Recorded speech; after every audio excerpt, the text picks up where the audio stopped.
নমস্কার। বিধানসভা নির্বাচন আর মাত্র আমরা ধরে নিতে পারি হাতে গোনা কটি দিন বাকি। রাজনৈতিক দলগুলো তাদের মতো করে প্রচার শুরু করে দিয়েছে।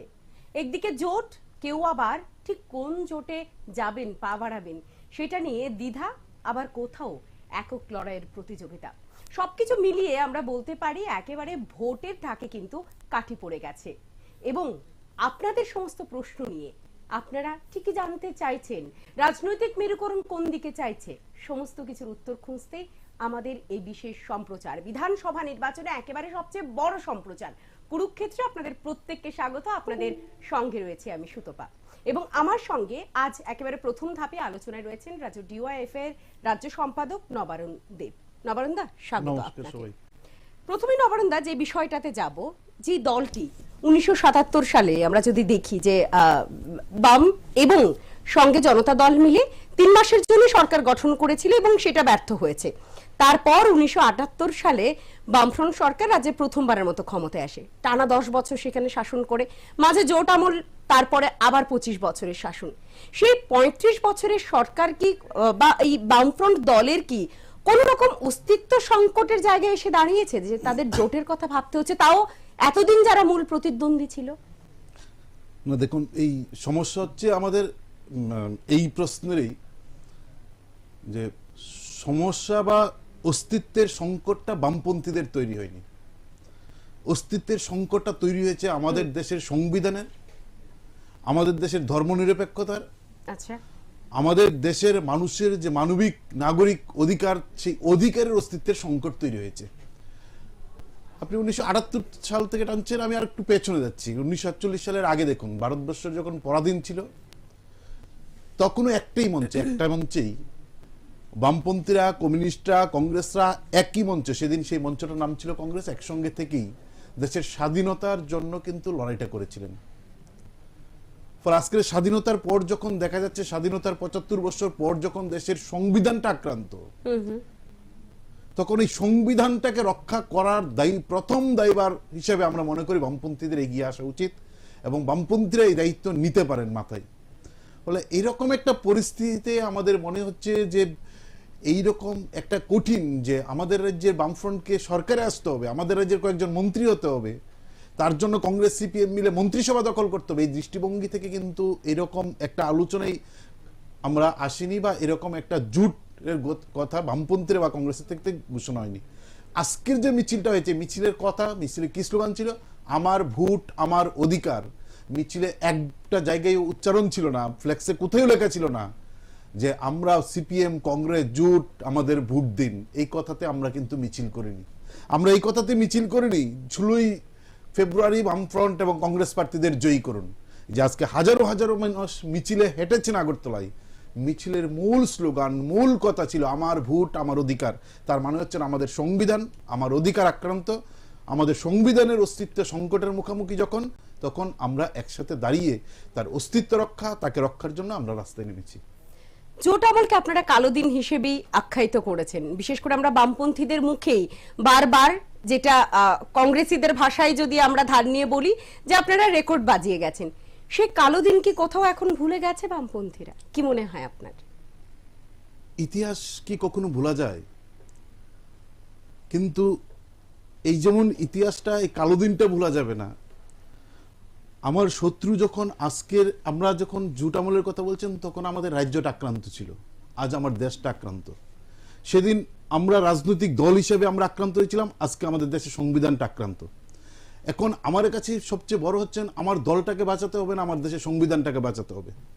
এখন আমাদের বামপন্থীদের সামনে প্রশ্ন হচ্ছেন যে আমার দলের নেতাদের বাঁচাতে হবে না আমাদের দেশটাকে রক্ষা করতে হবে।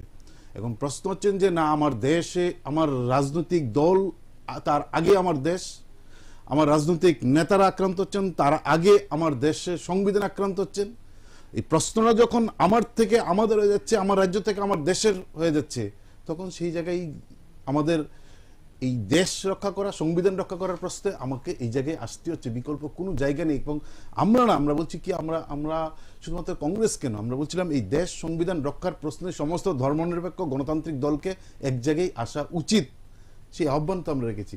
কংগ্রেসের প্রশ্নে কি, আমরা সমস্ত মানে বামপন্থীরা আহ্বান করেছেন ধর্মনিরপেক্ষ গণতান্ত্রিক, যারা দেশের সংবিধান যে আজকে অচল আক্রান্ত, তাকে রক্ষার প্রশ্নে সবাইকে একসঙ্গে এগিয়ে আসা উচিত, এই আহ্বানই তো আমরা রেখেছি। এবং সেটা কি শুধুমাত্র বামফ্রন্ট ক্ষমতা থেকে সরে গেছে তার জন্যই? বামফ্রন্ট ক্ষমতা থেকে সরে যাওয়ার ফলে নিশ্চিতভাবেই রাজ্যের এই আক্রমণটা যা গোটা দেশে হচ্ছে, এই আক্রমণটা আমাদের রাজ্যে এইভাবে নেমে আনতে পারতেন না দেশের সরকার। দেশের সরকার ইচ্ছা করলেই, রাজ্যে যদি বামফ্রন্ট সরকার ছিল, কারণ 2014 সাল থেকে যদি আপনি দেখেন 2018 সাল, যে আক্রমণগুলো গোটা দেশের মানুষের উপর নামিয়ে আনা হয়েছে, মানুষের বাক স্বাধীনতা গণতান্ত্রিক অধিকার যেভাবে গোটা দেশের মধ্যে আক্রমণ হিসাবে যেভাবে নামিয়ে আনা হয়েছিল, সেই আক্রমণটা কিন্তু বামফ্রন্ট সরকার যতদিন রাজ্যে ছিল সেইভাবে কিন্তু আনা হয়নি। দেখুন, আপনি স্বাধীনতার পর আপনি সেই 78 সাল 52 সাল থেকে শুরু করেন, 2018 সাল বিধানসভা নির্বাচন, তারপর থেকে আপনি দেখুন একবার যে বামপন্থীদের বিরুদ্ধে সমস্ত দলকে রাস্তায় নেমে এই কথা বলতে হয়েছে যে আমার ভোট আমার অধিকার, এই দাবিতে স্লোগান দিতে হয়েছে একটা রাজনৈতিক দলকে। বলছি এই দাবিতে স্লোগান দিতে হয়নি, মানে দেশের সংবিধান আক্রান্ত, সাংবিধানিক অধিকার আক্রান্ত, এই দাবিতে স্লোগান দিয়ে রাস্তায় জাতীয় পতাকা নিয়ে নির্বাচন ঘোষণার পর মিছিল করতে হয়েছে বেশ কিছু রাজনৈতিক দলকে একসঙ্গে। এইরকম একটা স্লোগান নিয়ে যখন আমরা নামছি, বামফ্রন্ট যখন ক্ষমতায় ছিল তখন মানুষ না বামফ্রন্ট সরকার সম্পর্কে অসংখ্য অভিযোগ আছে, অসংখ্য তার ত্রুটি দুর্বলতা নিয়ে সবাই কথা বলছেন, বিরোধীরা কথা বলছেন, এই সব আমরা অস্বীকার করছি না, কিন্তু এটা তো ঘটনা যে এই কথা তো কেউ বলতে পারবেন না যে বামফ্রন্ট সরকার যখন ছিল আমার ভোট আমার অধিকার এই দাবিতে 10টা 5টা 1টা 2টা রাজনৈতিক দলকে জাতীয় পতাকা হাতে নিয়ে মিছিল করতে হয়েছে। ফলে স্বাভাবিকভাবেই বামফ্রন্ট সরকার যখন ছিল, গোটা দেশের সংবিধান এবং মানুষের গণতান্ত্রিক অধিকার যেভাবে আক্রমণ নামিয়ে আনা হয়েছিল, বামফ্রন্ট সরকার ছাতার মতন ত্রিপুরার মানুষের উপর থাকার ফলে এই আক্রমণের বিষ গোটা রাজ্যে ছড়িয়ে দিতে সেদিন তারা পারেনি। বামফ্রন্ট সরকার যেদিন চলে গেলেন তারপর থেকে এই বিষগুলো আমাদের রাজ্যের আনাচে কানাচে গলিতে ঢুকিয়ে দিলেন, গোটা রাজ্যটা আজকে বিষাক্ত। নবরঙ্গা, আপনি যেই কথাগুলো বললেন যে একটা সময় আজকে এমন জায়গায় এসে দাঁড়িয়েছে যেখানে আমার ভোট আমার অধিকার, সেটা নিয়ে কথা বলতে হচ্ছে এবং সমস্ত কিছু নিয়ে আপনি বললেন। 2013 আমরা দেখেছি, 2008 দেখেছি, বাদবাকি নির্বাচন আমি নিজে 2008-13 ময়দানে ছিলাম, আমরা দেখেছি। আমরা সেখানে দেখেছি কংগ্রেসীদের বলতে যে বামফ্রন্ট তাদের ভোট প্রয়োগ করতে দিচ্ছে না। সে জায়গায় কি তখন কি গণতন্ত্র কোথাও বিপন্ন ছিল না? একটা নির্বাচনের সময় একটা প্রধান বিরোধী দল তার কিছু অভিযোগ থাকবে, এটা স্বাভাবিক। আজকেরটাও কি আমরা অভিযোগই ধরে নিতে পারি? তাতে জাতীয় পতাকা আমাদের হাতে নিতে হয় না যদি স্বাভাবিক হতো। মানে দেশের জাতীয় পতাকা কোনো খেলনার জিনিস নয়, দেশের জাতীয় পতাকা এমন একটা জিনিস নয় ইচ্ছা করলেই আমরা তা নিয়ে যে কোনো দিন যে কোনো সময় যা খুশি তা স্লোগান দিয়ে রাস্তায় নামতে পারি। সেটা রাজনৈতিক স্ট্র্যাটেজি হতে পারে।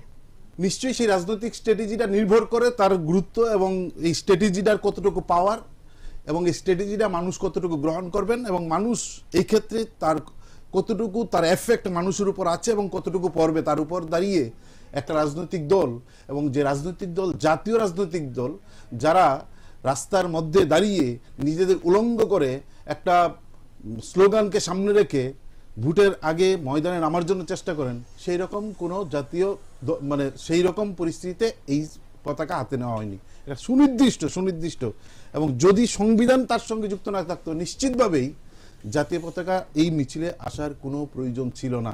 মানে স্লোগানের সঙ্গেই তার পতাকা ঠিক হয়।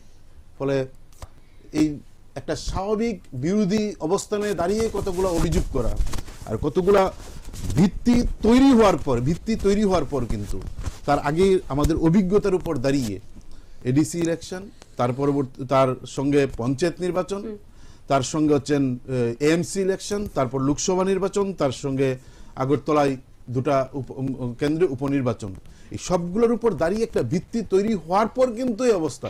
মানে হঠাৎ করে ইচ্ছে করা হলো তারপর সবাই নেমে গেল, ঘটনা কিন্তু তা নেই। গতানুগতিক সুনির্দিষ্ট কতগুলা পয়েন্ট কতগুলা বিষয় মানুষের সামনে, শুধুমাত্র আমাদের অভিযোগ না, আমাদের দেশের জাতীয় সংবাদ মাধ্যম যেগুলা সবচেয়ে বেশি হাইলাইট করেছেন গোটা ভারতবর্ষের মধ্যে, এরকম কথা আপনি শুনতে পেয়েছেন কোনোদিন? আমাদের অভিযোগ না যে মুখ্যমন্ত্রী যে কেন্দ্রে উপনির্বাচনে দাঁড়িয়েছেন সেই কেন্দ্রে মুখ্যমন্ত্রী ছাপ্পা ভোটে পাশ করতে হয়েছে, মিডিয়ার গিয়ে ক্যামেরা গিয়ে দেখছেন ক্যামেরা কোথায় আপনি ভোটার, কোথায় আপনি ভোটার, ভোটার দৌড়ে পালাচ্ছেন, মানে ক্যামেরা দেখে ভোটার দৌড়াচ্ছেন। ভাবতে পারেন এটা হয় মানে আমাদের মানে দেশে, আমরা বলছি আমাদের রাজ্য বাদ দিন না, আমাদের দেশে এমন হয়েছে যে ক্যামেরা দেখে ভোটার পালাচ্ছেন। বলে তারপর দাঁড়িয়ে এই ধরনের এই যে স্ট্র্যাটেজি বলুন, নিশ্চিতভাবেই মানুষের অধিকার যখন এরকম ভাবে আক্রান্ত হয় তার উপর দাঁড়িয়ে তো স্ট্র্যাটেজি, একটা রাজনৈতিক দল তার স্ট্র্যাটেজি তখনই ঠিক করেন মানুষ কি চাইছেন তার উপর দাঁড়িয়ে তার স্ট্র্যাটেজিটা ঠিক করেন। আসবো নবারুণদা আপনার কাছে। এই মুহূর্তে আমাদের সঙ্গে আমাদের আজকের এই আলোচনায় জুড়ে গেছেন ভারতীয় জনতা পার্টির যুব মোর্চার প্রাক্তন রাজ্য সভাপতি এবং বিজেপির নেতা কমল দে। কমল দা, স্বাগত আপনাকে। আপনাদের দুজনকেই।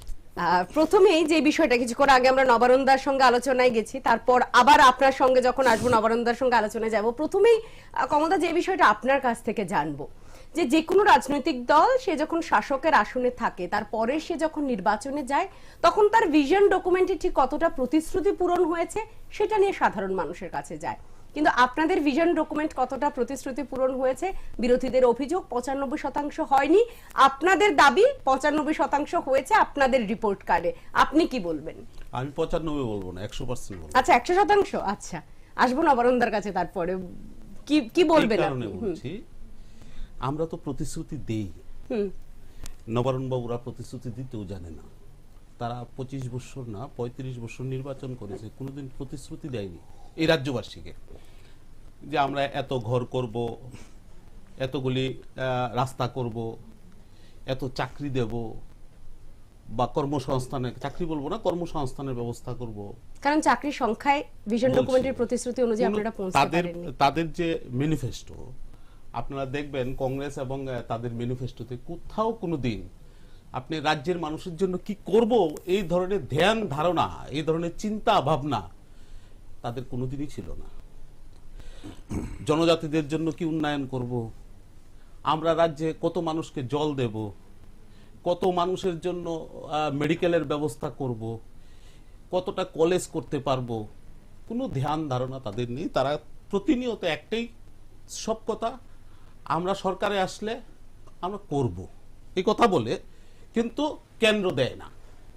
তাদের প্রতিশ্রুতি এবং এজেন্ডা, তাদের বইগুলি আপনারা পড়লে দেখবেন তাদের এজেন্ডার বইগুলি কোথাও কোনো প্রতিশ্রুতি নেই। আর আমরা ত্রিপুরা রাজ্যে সবসময় প্রতিশ্রুতি দিয়েছি, এবং এইবার আমাদের 18 সরকার আসার আগে আমরা যে প্রতিশ্রুতি দিয়েছি আমরা অক্ষরে অক্ষরে আমরা পালন করেছি। আপনি 100% দাবি করেছেন, 100%-এর মধ্যে 10,323 চাকরি ফিরিয়ে দেবার দাবি ছিল। 10,323 চাকরি দেব আমরা বলিনি, আমরা বলেছি 10,323 জন্য আমরা কর্মসংস্থানের ব্যবস্থা করব, এবং সবটাই আইনি ব্যবস্থার মাধ্যমে। সেটা করতে পেরেছেন? বলছি আমি আইনি ব্যবস্থার মাধ্যমে। এই রাজ্যে যারা 10,000 আছে তাদের যে চাকরিগুলি গেছে, এর জন্য দায়ী আমরা না, এর জন্য দায়ী বর্তমান কংগ্রেসের নেতা সুদীপ বর্মা, বর্তমান এই রাজ্যের বিরোধী দলের নেতা, তার জন্য দায়ী। কোর্টের রায়কে আমরা সম্মান জানিয়েছি, আমাদের এইটুকুই আমাদের কাজ, সম্মান জানিয়েছি। হ্যাঁ, কোর্ট যদি আমাদেরকে আবার বলতো যে তাদের এই জায়গায় চাকরিগুলি দাও, আমরা দিতাম। আমরা সবটাই আইনের পথে চলি, বেআইনি কোনো কাজ তো করতে পারি না। সংবিধানের কথা চলছিল, সংবিধানকে মান্যতা দিয়ে আমাদের সবকিছু করতে হবে। আমাদের সরকার চেষ্টা কোনো রকম ত্রুটি রাখেনি, কিন্তু কোথাও সমস্যা আছে, আইনি জটিলতা আছে, তার জন্য দিতে পারেনি। কিন্তু আবারও আমাদের সরকার বলছে আমাদের চেষ্টা থাকবে, এবং আগামী দিনে সেই ব্যবস্থা আমরা করার জন্য পুরোভাবে আমরা রেডি। কিন্তু আমাদের সরকার বিগত দিনে চাইছিল 10,000কে চাকরি দেওয়ার জন্য, কিন্তু কোথাও সমস্যা হয়েছে, আইনি জটিলতার কারণে দিতে পারেনি। কিন্তু 10,000 বাদ দিলে আপনি যেখানে যাবেন দেখবেন আমরা বলেছি 2,000 টাকা করব সামাজিক ভাতা, আমরা 2,000 টাকা করেছি। তাহলে আমরা 100%কে 99% নিয়ে আসছি। আমরা নিজেই বলেছেন একটা হয়নি। শুনুন, 80%-এর উপরে কাজ করলে আপনি 100% কথা বলবেন। আপনি 80% মানে আপনি 80% ভালো কাজ করলে এটা 100% বলা হয়, এটা বলতেও বাধ্য। আচ্ছা, বাধ্য, এটা আমি বলবো। তো এটা তো দাবি করতে পারি, আমরা কাজ করেছি, এই রাজ্যের রাস্তাঘাটের উন্নয়ন করেছি, আমরা রেগার যে মজুরি সেটা বাড়িয়েছি, আমরা এই রাজ্যে স্কুলের স্টাইপেন্ড বাড়িয়েছি। বিগত দিনে এই রাজ্যে কোনো শুধু স্কুলের মধ্যে ক্লাস 9-এর মেয়েদেরকে শুধু SC ST দেখে তাদেরকে দেওয়া হতো সাইকেল, আমরা সবাইকে সাইকেল দিচ্ছি। আমাদের এখানে ST SC জেনারেল কিছুই নেই, 9-এ ওঠো, পড়াশোনা করো, সাইকেল নিয়ে যাও। আমরা স্কুলের ছোট ছোট বাচ্চাদেরকে ব্যাগের ব্যবস্থা করেছি। আমরা অনেক এজেন্ডার বাইরেও কাজ করছি, এটা এজেন্ডা ছিল না। বাচ্চাদেরকে স্কুলের মধ্যে সকালবেলা যারা মর্নিং সেকশনে পড়াশোনা করে তাদেরকে কাঁধে একটা ব্যাগ দেওয়া, বই ঝুলা, মানে ব্যাগ আর বই দুইটা দেওয়া, এটা ভারতীয় জনতা পার্টি সরকার এসে করেছে। আমরা কোথাও ফরেন্সিক কলেজ করব আমরা বলিনি, আমরা করেছি। এই রাজ্যে যে যারা ডেন্টাল হাসপাতাল মানে মেডিকেল কলেজ আমরা বলিনি কোথাও, আমরা কিন্তু করেছি। এরকম কত উদাহরণ দেব। এই রাজ্যে আমরা বলেছি এই রাজ্যের প্রত্যেকের বাড়ি কাঁচা ল্যাট্রিন যে আছে সেই ল্যাট্রিন থাকবে না, আমরা পাকা ব্যবস্থা করবো, আমরা করেছি, 100% আমরা করেছি। আমরা বলেছি প্রধানমন্ত্রী আবাস যোজনা আমরা করেছি, এবং তারা 5 বছরের তুলনায় আমরা ডাবলের ডাবল আমরা দিয়েছি। এক একটা বিধানসভাতে 6,000, 7,000, 5,000-এর উপরে আমরা প্রধানমন্ত্রী আবাস যোজনা দিয়েছি। তো আমরা কি করেছি, প্রত্যেক বাড়িতে জলের ব্যবস্থা করব বলেছি, আমরা 100% চেষ্টা করেছি, এবং 99% আমরা জলের ব্যবস্থা করে দিয়েছি। অনেক জায়গায় কমল দা আপনার সঙ্গে সম্মতি রেখে বলছো, আমি পাইপ গেছে কিন্তু জল যায়নি। না, সেটা হবে, পাইপ যখন গেছে জল তো যাবে। আচ্ছা, জল তো যাবে, কোথাও মেশিন হচ্ছে না, কোথাও সমস্যা আছে, কিন্তু 100% এটা হবে, জল দেবে। কিন্তু স্বচ্ছ পানীয় জলের ব্যবস্থা এবং এগুলো আমরা করেছি। আমরা কখনো বলিনি রেশনের মধ্যে ডাল দেব, আমরা রেশনে ডাল দিয়েছি। ওনারা নবারুণ বাবুরা কি করেছিল, রেশনের চিনি বন্ধ করে দিয়েছিল, আমরা রেশনের চিনির ব্যবস্থা করেছি। আমরা কখনো বলিনি বা এরকম বলিনি যে আমরা ধান কিনবো, আমরা ধান কিনছি। তারা তো আন্দোলন করছে, কোনোদিন তারা ধান কিনেনি। আমরা এই ধানেরকে আবার সিদ্ধ চাল করে আবার আমরা রেশন শপে খাওয়াচ্ছি, আমরা তো করেছি। আমরা 1700 টাকা দিয়ে শুরু করেছি, আর সেখানে এখন 2040 টাকার দেওয়া হচ্ছে 1 কেজি ধানের, 1 কুইন্টাল ধানে। এই যে আমরা কেজি প্রতি এই যে বাড়িয়েছে, ত্রিপুরা রাজ্যে কখনো কোনো সরকার এই ধান কিনতে পারেনি, আমরা তো করেছি। আমরা কৃষি ক্ষেত্রে 75% সরকার বহন করছে, যে সাবসিডি দিয়ে আমরা করছি। আমরা বলেছি মানুষ মিডলে কোনো ব্যক্তি থাকতে পারবে না মানুষের গরিবের টাকা লুট করার জন্য, আমরা করেছি।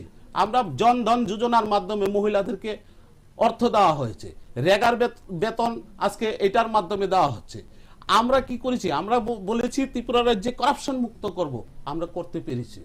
আমরা দেখবেন কিষানদের টাকা 6,000 টাকা আমরা দিচ্ছি, কিসের মাধ্যমে দিচ্ছি, আমরা কি হাত দিয়ে দিচ্ছি, BLW গিয়ে দিচ্ছে না, এগ্রিকালচার অফিসার দিচ্ছে না, ডাইরেক্টলি ঢুকে যাচ্ছে অ্যাকাউন্টের মাধ্যমে, আমরা করেছি।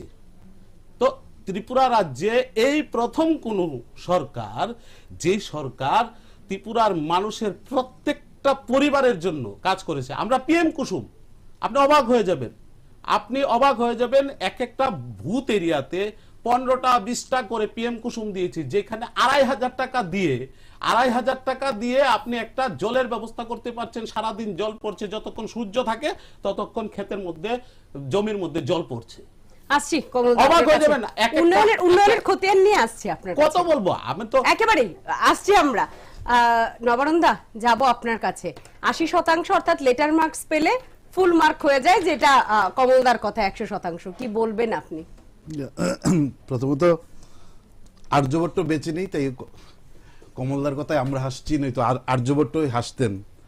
বলে আর্যভট্টর জন্মটাই মানুষের কাছে নতুন প্রশ্ন তৈরি করে দিত। যাই হোক, আর্যভট্ট না থাকাতে শুনতে ভালো লাগলো যে 80% মানে 100%। আমি 100% 80% কথাটা বলছি। আমি বলছি যে 80% কাজ করলে মানুষের কাছে এটা 100%ই হয় হিসাবে আমি মনে করি আর কি। এই কারণে বলছি আমরা 100% কাজ করেছি, আমি দাবি করতে পারি।